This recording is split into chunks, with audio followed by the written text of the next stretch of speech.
Details చూసుకుంటే తెలంగాణలో స్థానిక సంస్థల ఎన్నికల నిర్వహణకు అడ్డంకిగా మారిన బీసీ రిజర్వేషన్ల అమలుపై రాష్ట్ర ప్రభుత్వం కీలక నిర్ణయం తీసుకుంది. 42% బీసీ రిజర్వేషన్లు లేకుండా పాత పద్ధతిలో ఎన్నికలు నిర్వహించుకోవచ్చని హైకోర్టు చెప్పింది. తాజాగా బీసీ రిజర్వేషన్లపై సుప్రీంకోర్టుకు వెళ్లాలని రేవంత్ సర్కార్ నిర్ణయించింది. మరోవైపు ప్రభుత్వానికి రాష్ట్ర ఎన్నికల సంఘం లేఖ రాసింది. రాష్ట్రంలో స్థానిక సంస్థల ఎన్నికల వాయిదా, తదుపరి చర్యలు, రిజర్వేషన్ల అంశంపై వివరణను ఆ లేఖలో కోరింది. ఇటీవలి కోర్టు తీర్పు నేపథ్యంలో స్థానిక సంస్థల ఎన్నికల్లో రిజర్వేషన్లపై స్పష్టత ఇవ్వాలని ప్రభుత్వాన్ని ఎన్నికల కమిషన్ కోరింది. ఇక ఇదే అంశానికి సంబంధించిన పూర్తి సమాచారాన్ని మా ప్రతినిధి రవీందర్ అందిస్తారు. చెప్పండి రవీందర్. ఏదైతే 42% రిజర్వేషన్ దాని మీద ఏదైతే ప్రభుత్వం స్టాండ్ కూడా తీసుకున్నదో, దాని తర్వాత ఏదైతే ప్రభుత్వం నిర్ణయాన్ని కొంతమంది చాలా మంది వ్యతిరేకిస్తూ హైకోర్టులో పిటిషన్ దాఖలు చేశారు. అక్కడ హైకోర్టులో స్టే ఇవ్వకపోవడంతో సుప్రీంకోర్టు కూడా వెళ్ళి అక్కడ కూడా దాఖలు చేయడం జరిగింది. మొత్తానికి ఏది ఏమైనప్పటికీ కూడా ప్రభుత్వం తీసుకున్న స్టాండ్ అయితే ఏదవుతుందో అది 100% మేము తీసుకున్నాం. దాని మీద మేము స్టాండ్ కూడా అవుతాం. హైకోర్టు స్టే ఇచ్చినప్పటికీ కూడా మేము సుప్రీంకోర్టుకైనా దాని మీద అప్పీల్ వెళ్ళి మేమైతే దాన్ని వాదించబోతున్నాం. కాబట్టి 42% బీసీలకు ఏదైతే మేము ఇంప్లిమెంటేషన్ కోసం ఇచ్చామో అది ఖచ్చితంగా నెరవేరుస్తాం. ఆ రిజర్వేషన్ ప్రకారంగానే ఎలక్షన్లకు వెళ్తాం అనేది నిన్న ముఖ్యమంత్రి గారు ఒక స్టాండ్ తీసుకున్నారు. దానిపైన కమిటీ అంతా కూడా అంటే నిపుణులతోని అధ్యయనం చేస్తూ వాళ్ళ అభిప్రాయం తెలుసుకొని వాళ్ళ ఒక స్టాండ్ కూడా అందరు కూడా ఒక ఏకీప్రాయానికి వచ్చి దీని మీద మనం ఎత్తేసే విధంగా మేము ఎలక్షన్ కోడ్ వచ్చి నామినేషన్ ఇస్తున్న క్రమంలో హైకోర్టు ఈ విధంగా స్టే ఇవ్వడం సబబు కాదు. ఆ పని హైకోర్టు పరిధిలో లేనందున ఎలక్షన్ కమిషన్ దాని మీద స్టే ఇవ్వడం దానికి మేము ఆక్షేపిస్తున్నాం. కాబట్టి ఖచ్చితంగా హైకోర్టు కాపీ, ఆర్డర్ కాపీ అన్ని రాగానే మనం సుప్రీంకోర్టుకు వెళ్ళి దాని హైకోర్టు స్టేను లిఫ్ట్ చేయించాలనే ఆలోచనతోని మనం నిర్ణయానికి వచ్చినట్టు తెలుస్తున్నది. మొత్తానికి చూసినట్లయితే బీసీ సామాజిక వర్గం 56% ఉంటే మనం 42% వాళ్ళకి ఇచ్చిన వాగ్దానం అయితే నెరవేర్చాం.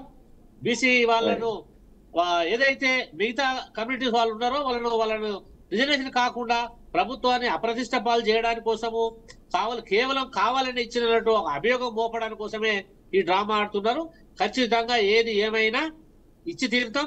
దాన్ని మేము ఆ రిజర్వేషన్ ప్రకారమే ఎలక్షన్లో పోతామని చెప్పేసరి మన ఏదైతే ముఖ్యమంత్రి తర్వాత ఏఐసిసి కమిటీ వాళ్ళు కానివ్వండి, పిసిసి ప్రెసిడెంట్ కానివ్వండి, మంత్రులందరూ కూడా సమన్వయ కమిటీ ఏర్పాటై ఖచ్చితంగా సుప్రీంకోర్టుకు వెళ్ళి మాత్రం దీన్ని ఖచ్చితంగా ఈ స్టేను వెకెట్ చేయించి మళ్ళీ యథావిధిగా మనం ఎలక్షన్ లో పోవాలనేటువంటి ఒక ఆలోచన అయితే ఖచ్చితంగా నిర్ణయానికి వచ్చిండ్రు. అది దాదాపుగా రేపు ఎల్లుండో హైకోర్టు ఆర్డర్ కాపీ వీళ్ళు బయటకు రానున్నది. వచ్చిన వెంటనే సుప్రీంకోర్టుకు వెళ్ళి మాత్రం దాన్ని లిఫ్ట్ చేసే ఆలోచనలు అయితే ఉన్నారు. Padma. Right, thank you Ravinder. Congress high command తెలంగాణలో స్థానిక నాయకత్వాన్ని మరింత బలోపేతం చేసేందుకు నడుం బిగించింది. డిస్ట్రిక్ట్ కాంగ్రెస్ కమిటీల అధ్యక్షుల నియామక ప్రక్రియను అమలు చేసేందుకు ఆల్ ఇండియా కాంగ్రెస్ కమిటీ 22 మంది సీనియర్ నేతలను పరిశీలకులుగా నియమించి రాష్ట్రానికి పంపించింది. ఈ నేపథ్యంలో గాంధీ భవన్లో కీలక సమావేశం జరిగింది. ముఖ్యంగా హైదరాబాద్ అధ్యక్షత పదవిపై ఉత్కంఠ కొనసాగుతోంది. నగర అధ్యక్ష రేసులో కీలక నేతలు ఉన్నారు. సీనియర్ నేత అంజన్ కుమార్ యాదవ్, మాజీ మేయర్ బొంతు రామ్మోహన్ రావుతో పాటు మరికొంతమంది ఉన్నారు. ఇక ఈ అంశానికి సంబంధించి మరింత సమాచారాన్ని ఇచ్చేందుకు శ్రీకాంత్ మా ప్రతినిధి ఉన్నారు. శ్రీకాంత్ గారు చెప్పండి. రైట్ రమ్య, ఏదైతే కాంగ్రెస్ హైకమాండ్ తెలంగాణలో స్థానిక నాయకత్వాన్ని బలోపేతం చేసేందుకు సన్నాహాలు చేస్తుందని చెప్పుకోవాలి.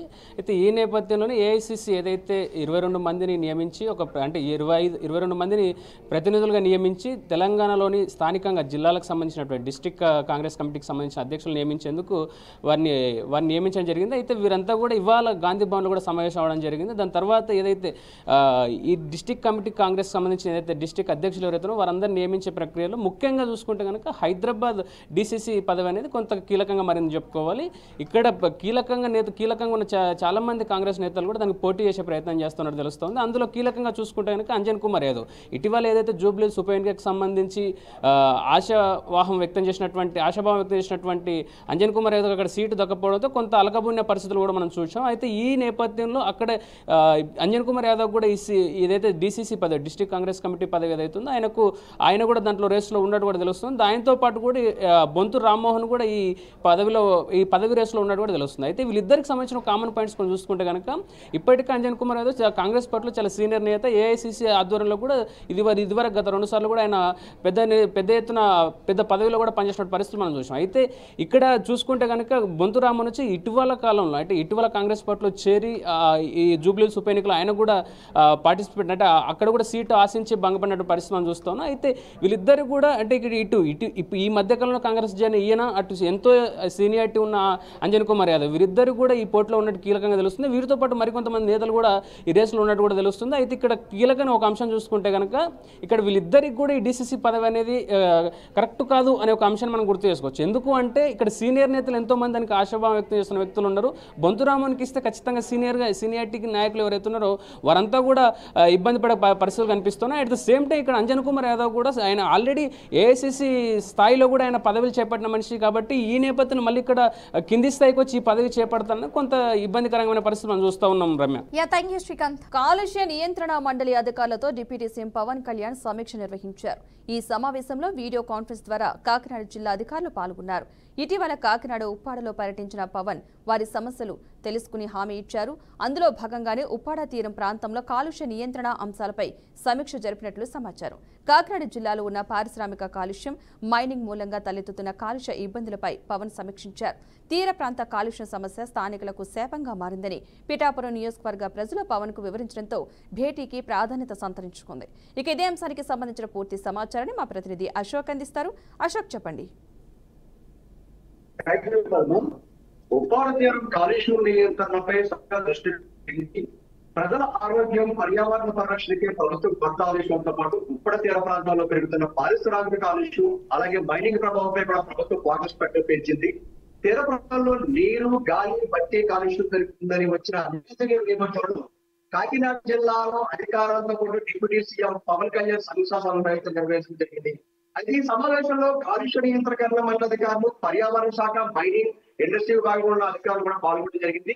జిల్లాలో ఉన్న పారిశ్రామిక యూనిట్లు, మైనింగ్ ప్రాజెక్టులు పర్యావరణ నిబంధనలు పాటిస్తున్నాయా లేదే అనే అంశంపై కూడా పూర్తిగా విస్తృతంగా అయితే మాత్రం చర్చ అయితే జరిగింది. అయితే ప్రజల జీవన ప్రమాణాలు తగ్గించేలా కాలుష్యాలను తావు ఇవ్వడం జరగదని, ప్రకృతి రక్షణ ప్రభుత్వ బాధ్యత ఏదైనా సరే భూజానికి నిలబెట్టుకుంటామని పవన్ కళ్యాణ్ స్పష్టంగా జరిగింది. ఈ పవన్ కళ్యాణ్ గారు చెప్పిన కార్యక్రమాన్ని కొన్ని ప్రాంతాల్లో ఏదైతే ఉన్న ఇండస్ట్రీలు కానివ్వండి, అలాగే ప్రైవేట్ సంబంధించిన యొక్క ప్లాన్ ఏర్పాటు చేసే పనులు వేగవంతంగా జరుగుతున్నాయని జిల్లా అధికారులు అయితే మాత్రం పూర్తిగా ఈ యొక్క దేవాలయంలో అయితే మాత్రం ఈ యొక్క వీడియో కాన్ఫరెన్స్ చెప్పడం జరిగింది. అయితే ప్రజల ఆరోగ్యంగా ప్రభావితంపై ఏ ఒక్క పరిశ్రమలు కానివ్వండి వాటి నిబంధనలు ఉల్లంఘిస్తే మాత్రం వారు ఎంత పెద్దవారైనా సరే, వారికి రాజకీయంగా ఎటువంటి అండదానన్నా సరే ఉపేక్షించలేదు. ప్రతి ఒక్కరి మీద కూడా చర్య తీసుకోవాలని చెప్పేసుకోవడానికి ఆయన చెప్పడం జరిగింది. అయితే ఈ కలెక్టర్లు, మున్సిపల్ కమిషనర్, కాలుష్య నియంత్రణ అధికారులు కూడా ఈ వీడియో కాన్ఫరెన్స్ ద్వారా పాల్గొని పూర్తిగా అధికారుల ప్రభుత్వం తరపున ప్రత్యేక కమిటీ వేసి ఉప్పాడ తీరం నుండి పిఠాపురం వరకు ఉన్న ఈ యొక్క పారిశ్రామిక ప్రాంతాలపై ఏదైతే ఉన్నాయో వాటిలో పూర్తిగా కూడా నివేదిక ఏర్పాటు చేయాలని కూడా మనకి ప్రభుత్వం ఇప్పటికే చదువు చేరుతుంది. సముద్ర తీరాల రక్షణ, మత్స్యకారులు జీవనోపాధులు అలాగే మత్స్య సంపద కూడా సంరక్షణ కూడా పథకాలు అయితే ప్రాధాన్యత ఇవ్వడం జరిగింది. తీర ప్రాంతాల్లో సుస్థిర అభివృద్ధి దిశగా కార్యక్రమాలు చేపట్టాలని కూడా అధికారులకు అయితే ఇప్పటికే సూచించడం జరిగింది. అది ఇక వచ్చే వారం రోజులు కూడా కాలుష్య నియంత్రణ మండలి నివేదిక అందడం జరిగింది. అయితే ఆ నివేదిక ఆధారంగా కూడా పెద్ద స్థాయిలో చర్యలు తీసుకోవాలని కూడా ప్రభుత్వం అయితే మాత్రం యోచిస్తున్నట్టయితే అనుకుంటున్నాం. Right, thank you Ashok. ఇక తెలంగాణ రాష్ట్ర కేబినెట్ లో ఆధిపత్య పోరు కొనసాగుతోంది. మంత్రుల్లో ఒకరంటే మరొకరికి పొసగడం లేదనే చర్చ కొనసాగుతోంది. ఇటీవలి పొన్నం ప్రభాకర్, అడ్లూరి లక్ష్మణ్ వివాదం మరవక ముందే తాజాగా కొండా సురేఖ, పొంగులేటి శ్రీనివాసరెడ్డి మధ్య విభేదాలు బయటపడ్డాయి. దేవాదాయ శాఖకు సంబంధించిన అంశాల్లో ముఖ్యంగా మేడారం జాతర పనుల టెండర్ల వ్యవహారంలో మంత్రి పొంగులేటి అక్రమ జోక్యం చేసుకుంటున్నారని కొండామురడి ప్రధానంగా ఆరోపించారు. మేడారం పనుల టెండర్లను పొంగులేటి తన సొంత కంపెనీకి సన్నిహితులకు ఇప్పించుకున్నారని ఆరోపిస్తూ ఏఐసీసీకి ఫిర్యాదు చేశారు. ఇక దీనికి సంబంధించిన పూర్తి సమాచారాన్ని మా ప్రతినిధి రాజేంద్ర అందిస్తారు. చెప్పండి రాజేంద్ర. Thank you Jhansi. తెలంగాణ కాంగ్రెస్ లోని నేతలు అటు మంత్రుల మధ్య సఖ్యత కుదరటం లేని విషయాలు ఇటీవల కాలంలో పలు ఘటనలు వెలుగులోకి వచ్చాయి. పార్టీ నేతలే కాకుండా మంత్రివర్గంలో ఉన్న మంత్రుల మధ్య కూడా కోఆర్డినేషన్ లేని విషయాలు కూడా ఇటీవల కాలంలో బహిర్గతం అయ్యాయి. ఆ వివాదాలు కూడా కొన్ని రోజుల పాటు హాట్ టాపిక్ గా మారాయి. అవి సంచలన నేపథ్యంలో పిసిసి అధినేతలకు అట్లే సమస్యలు పరిష్కరించడం జరిగింది. రీసెంట్ గా మాత్రం అడ్లూరి లక్ష్మణ్ మంత్రి మొన్న ప్రభాకర్ల మధ్య నెలకొన్న వివాదం కూడా అదే స్థాయిలో అదే తరహాలో చర్చనీయాంశంగా మారింది. ఈ నేపథ్యంలోనే టీపీసీసీ చీఫ్ మహేష్ కుమార్ గౌడ్ చొరవ తీసుకోవడంతో ఇద్దరు మంత్రుల మధ్య నెలకొన్న వివాదం సమసిపోయింది. దాంతో మంత్రుల మధ్య అంత కోఆర్డినేషన్ బాగుందని అనుకుంటున్న నేపథ్యంలో తాజాగా దేవాదాయ శాఖ మంత్రి కొండా సురేఖ, రెవెన్యూ శాఖ మంత్రి పొంగులేటి శ్రీనివాస్ రెడ్డి మధ్య వివాదం రాజుకోవడంతో కాంగ్రెస్ నేతల యొక్క ప్రభుత్వంలో కూడా ఆ మంత్రులు కూడా కొంచెం చర్చనీయాంశమైన పరిస్థితి ఏర్పడింది.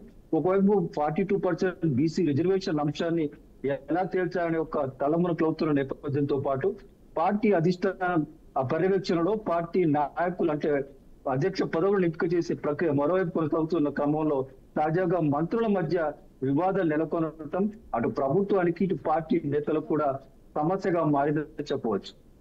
దేవాదాయ శాఖకు సంబంధించిన టెండర్ల వ్యవహారం కానీ ఇతర విషయాల్లో కూడా ఇతరులు జోక్యం చేసుకునే విషయంలో కొండా సురేఖ తీవ్ర అభ్యంతరం వ్యక్తం చేస్తున్న పరిస్థితి కనపడుతుంది. మొదటి నుంచి కూడా ఉమ్మడి వరంగల్ జిల్లా ఆధిపత్యం వహిస్తున్న కొండా సురేఖ దంపతులు విమర్శలు ఎదుర్కొంటూనే ఉన్నారు. గతంలో కాంగ్రెస్ నేతలు పలువురు శాసనసభ్యులు కూడా కొండా సురేఖ దంపతులపై ఫిర్యాదు చేసిన దాఖలాలు ఉన్నాయి. కొద్ది రోజుల పాటు ఆ వివాదాలు కూడా కొనసాగిన పరిస్థితులు ఉన్నాయి.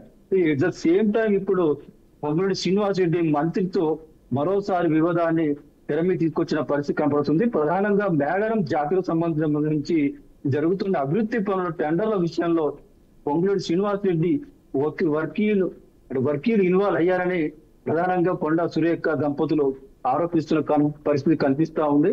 పొంగులేటికి సంబంధించిన అనుచరులకు సంబంధించిన వారికే ఆ టెండర్లు ఇప్పించారనే ప్రధానమైన ఆరోపణ చేస్తున్న పరిస్థితి కనిపిస్తుంది. ఈ నేపథ్యంలోనే ఏఐసిసి అధ్యక్షుడు మల్లికార్జున ఖార్గేకు ఏఐసిసి పెద్దలకు కూడా కొండా సురేఖ దంపతులు ఫిర్యాదు చేసినట్టు కూడా సమాచారం అందుతుంది. ఏదేమైనా కొండా సురేఖ మంత్రి పొంగులేటి శ్రీనివాస్ రెడ్డి మధ్య నెలకొన్న ఏదైతే వివాదం ఉందో ఇది ఇన్ టైంలో పరిష్కారం కావాల్సిన అవసరం ఉందని కూడా కాంగ్రెస్ పార్టీ నాయకులు భావిస్తున్నారు.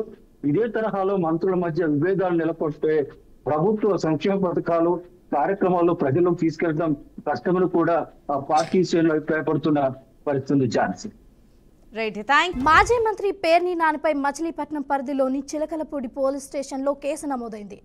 ఆర్పేట సీఐ యేసుబాబుపై దౌర్జన్యం చేశారని, అసభ్యంగా మాట్లాడారని, తమ విధులకు ఆటంకం కలిగించారని పేర్కొంటూ పేర్ని నాని సహా 29 మందిపై ఎఫ్ఐఆర్ నమోదు చేశారు.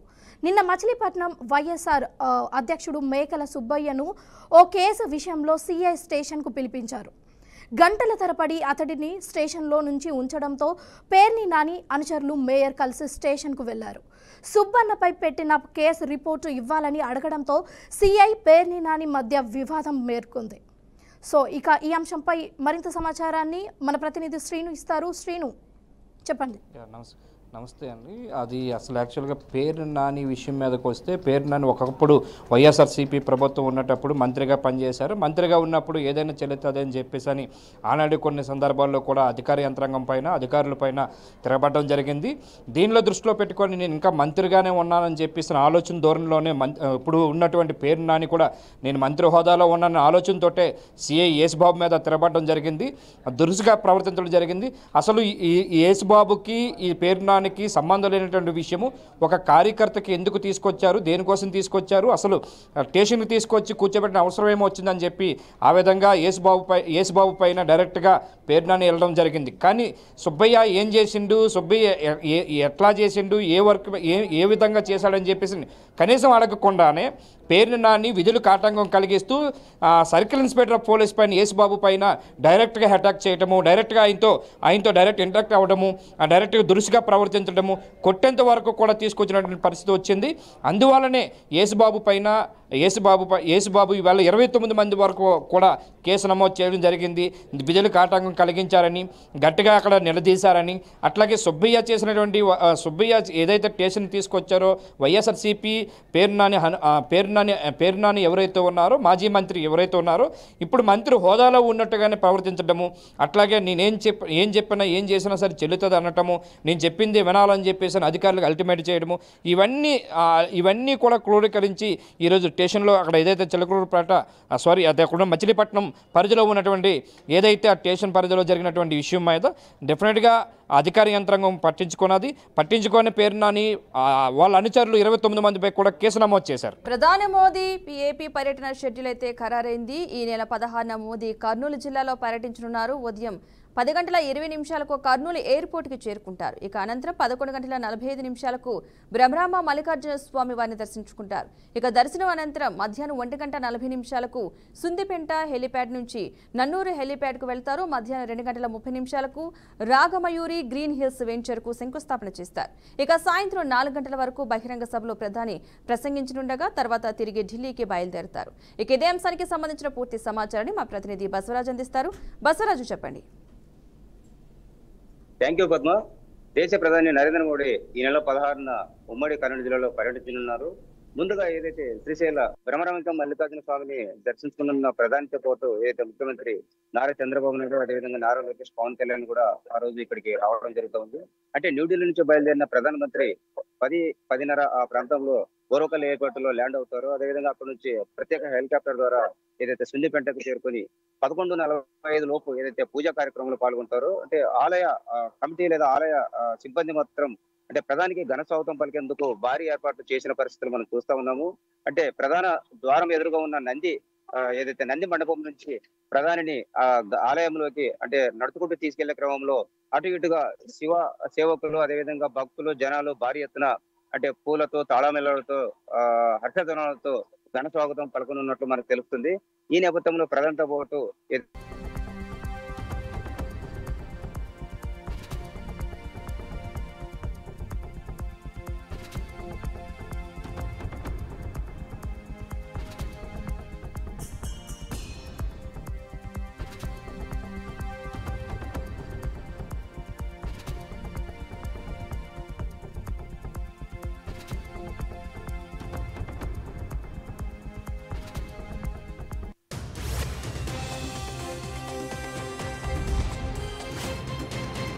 దర్శించిన అనంతరం ఏ విధంగా నిధులు ఎంతవరకు వరాలు చెల్లిస్తారు, ఏ విధంగా ఈ ఆలయ అభివృద్ధికి తోడ్పాటు పడతారు అనేది మనకు తెలుస్తుంది.